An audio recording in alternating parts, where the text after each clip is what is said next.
If you want retro looks, but with modern tech and reliability, there are three bikes that deserve a spot in your garage: the Kawasaki Z900RS, the Triumph Speed Twin 900, and the Yamaha XSR900. The Speed Twin, which has the lowest horsepower here at just 65 horses at the crank, isn't really designed to chase top-end performance like the others. It's more of a modern classic, something you get for relaxed riding and everyday use. You buy it for its character, simplicity, and that old-school twin feel, not raw performance like the others. Meanwhile, bikes like the Z900 and XSR might look retro, but underneath they've got a lot more sport bike DNA. The Z makes 111 horsepower, though Kawasaki did detune the RS version slightly to give it a broader torque curve, but at the expense of some top-end power. Down about 11 horsepower compared to the standard Z900. The XSR, on the other hand, has the exact same power output as the MT-09. Torque-wise, the Triumph isn't exactly triumphing here either. It only makes 80 Newton meters, but it hits that at just 3,800 RPM. The Yamaha makes 93 Newton meters at a much higher 7,000 RPM, while the Z tops the list with 98 Newton meters at 6,500 RPM, 3 Newton meter more than the regular non-RS Z900.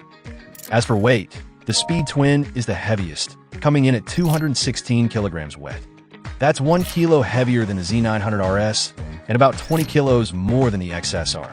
So when it comes to power-to-weight ratio, the XSR obviously takes the win, followed by the Z, with the Speed Twin in last place.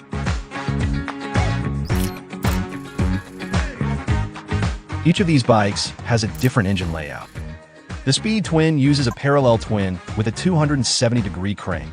The Z900 runs an inline-4, and the XSR gets an inline-3 setup. Displacement-wise, the XSR is the smallest, the Speed Twin sits at 900cc, and the Z cheats a bit with 948cc. You can see the Speed Twin's torquey, low-revving character in its bore and stroke ratio, which is almost square. Meanwhile, the Z and XSR go for much more over-square layouts, giving them higher rev ceilings and more top-end power. Those two also use double overhead cam valve trains, while Triumph complements the Speed Twin's low-end torque focus with a simpler single overhead cam setup. The Z runs the highest compression here, and all of them send power to the rear wheel through a 6-speed gearbox with a slip and assist clutch, except for the Speed Twin, which sticks with 5 gears.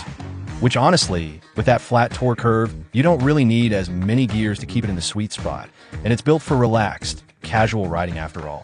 Plus, that shorter gearbox just adds to the old-school feel.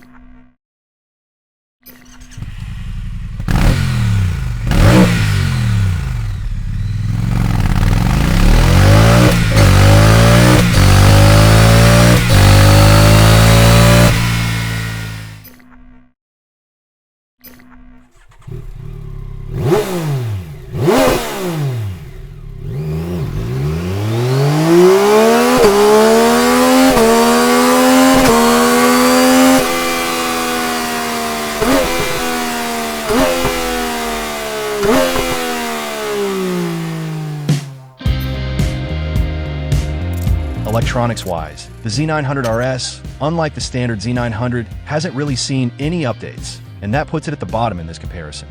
It doesn't get cornering ABS because there's no IMU, not even throttle-by-wire. Just 2 simple riding modes, road and rain, and basic traction control. That's about it. The dash is a mix of analog and LCD, no TFT, no Bluetooth, whether that's to keep the classic vibe or just to cut costs. The Speed Twin steps things up a bit, coming with cornering ABS, an IMU, throttle-by-wire, riding modes, and traction control. But due to the peg position, you can't fit a quick shifter. There's no slide or wheelie control, no torque regulator either. Cruise control and Bluetooth are available, but they're optional extras. The dash is a mix of LCD and TFT. The XSR takes the win here with the most advanced and complete electronics package of the three.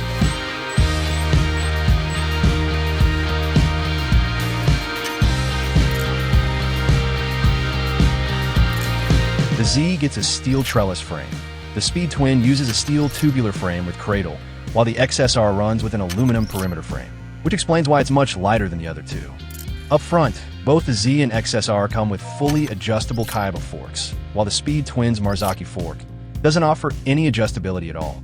Out back, the Z and XSR both get a monoshock with preload and rebound adjustment, while the Speed Twin only lets you tweak the preload.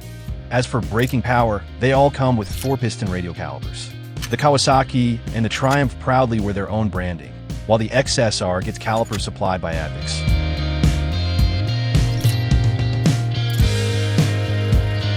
Unlike the XSR and the Z, which run wider tires to handle more power and provide better grip at higher corner speeds, the Speed Twin gets narrower tires instead to keep it nimble at lower speeds and easier to steer. It just doesn't need massive grip for the kind of riding it's built for. It's also got the shortest wheelbase, the lowest seat height, and the most relaxed riding position of the three. As for fuel capacity, the Speed Twin has the smallest tank, but it makes up for it with the best fuel economy. Price-wise, the Speed Twin comes in at around $10,000, just a bit cheaper than the XSR, while the Z is the most expensive here at $12,649. So, which one you go for really depends on what kind of retro bike you actually want. If you want a completely modern bike with retro looks only, go for the XSR. It's basically an MT-09 in disguise, same engine, same power output, packed with the same state-of-the-art electronics, but all wrapped up in retro cafe racer styling, and have a bit more relaxed riding position. If you're after more classic vibes and engine character, go for the Z900RS. It's got an engine derived from the Z900, but Kawasaki tuned it to give more approachable power delivery, more in keeping with the spirit of the original Kawasaki Z1 it's inspired by. Plus, you get that lovely analog dash to complete the look. And then there's the Speed Twin, which is a totally different bike to the other two. With its almost square engine layout, it's tuned for torque down low, not outright speed like the over-square, high-revving engines in the Z and XSR. It makes around 65 horsepower and 80 newton meters, but all that torque comes in early for a strong, smooth pull. It's designed to give you that classic old-school vibe and feel for everyday riding, not necessarily built for going fast. It delivers all the nostalgia without the hassle of owning a true vintage machine.